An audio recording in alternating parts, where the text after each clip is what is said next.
we're gonna keep innovating. We're making up a movement language. We're making up what we can do with the cameras in the moment based on what's happening in the moment, and they get to be a part of that and build it with us.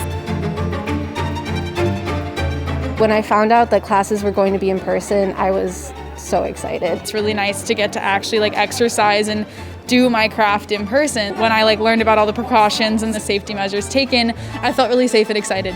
Getting this huge space here at Wharton Center, I feel so confident working with these students with all of this extra space and the ventilation to keep everyone safe.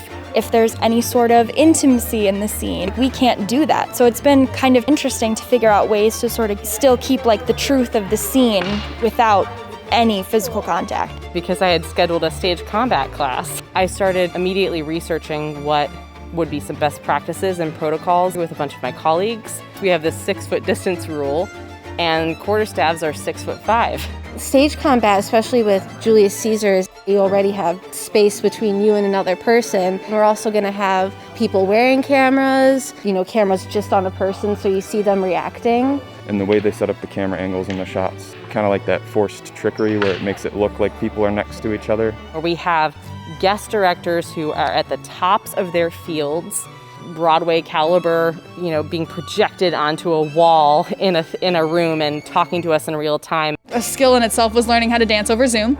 My choreography class was doing tons of site-specific dance pieces. I taught them how to use Adobe Premiere, Final Cut. So instead of just saying go out and make your own work, we literally gave them the tools to make their own work. In our musical theater class, we learned how to create music videos and work with video editing. After taking that class, I'm I know how to do that now. So I think there's always going to be an audio-visual element that we're going to keep in our classes. Can we start to practice more? Dance on film is a really undervalued and undertaught medium because we're so used to being in person.